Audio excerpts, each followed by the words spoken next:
तो यहाँ पर श्री कृष्ण कहते हैं कोई ऐसा करे तो वो अपने शारीरिक कर्म को रोक करके श्री कृष्ण कहते हैं कि मन से अगर वो चिंतन कर रहा है सारी चीज़ों का, तो श्री कृष्ण कहते हैं वो दम्भी है, वो फिर इस आवागमन से कभी भी मुक्त नहीं हो सकता है, क्योंकि श्री कृष्ण कहते हैं कि उसने तो बस ऊपर से अपने आप को रोक रखा है और मन तो यहाँ पर बराबर चिंतन कर रहा है चीज़ों का। तो श्री कृष्ण कहते हैं इस तरीके का व्यक्ति तो आवागमन के चक्कर से नहीं छूट सकता है, और छूटने का उपाय तो एक ही है कि श्री कृष्ण कहते हैं कर्म को सही प्रकार किया जाए। आगे श्री कृष्ण कहते हैं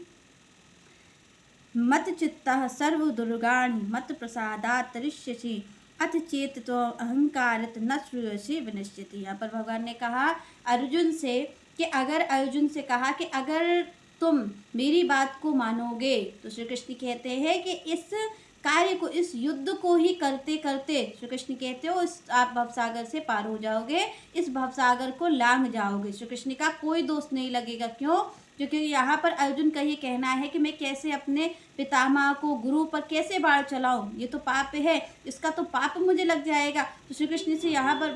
कह रहे हैं अर्जुन कि मुझे तो पाप लग जाएगा, पर यहाँ पर भगवान ने उत्तर दिया। इसीलिए भगवान ने कहा कि अगर कर्म से छूटोगे, अगर आप ये सोच रहे हो कि मैं कर्म को छोड़ दूँ, मैं नहीं करूँ, तो श्री कृष्ण कहते हैं ये कर्म से नहीं, ये जो कर्म ना करने का जो उत्पन्न हो रहा है ना ज्ञान, श्री कृष्ण कहते हैं जो कह रहे हो कि मैं ये नहीं करूँगा, मेरे गुरु हैं, मेरे पितामह हैं, मैं इन पे बाढ़ कैसे चलाऊँ, तो श्री कृष्ण कहते हैं ये ज्ञान कहाँ से उत्पन्न हो रहा है, ये मोह से उत्पन्न हो रहा है। मोह सकल व्याधिन को मूला। यहाँ पर भगवान ने कहा कि ये तो दुर्गति करवाने के लिए उत्पन्न हो रहा है, क्योंकि ये मोह आपका कहाँ से उत्पन्न हो रहा है कि मोह से ही तो ये चीज़ आ रही है कि मैं युद्ध नहीं करूँगा, क्योंकि अपनेपन का भाव है। श्री कृष्ण कहते हैं कि अगर युद्ध नहीं करना होता तो ये भाव तो पहले ही आ जाता। अगर छोड़ने की क्षमता होती कि मुझे राज्य सुख लेना ही नहीं है, तो श्री कृष्ण कहते हैं फिर युद्ध भूमि में ज्ञान उत्पन्न नहीं हो रहा होता,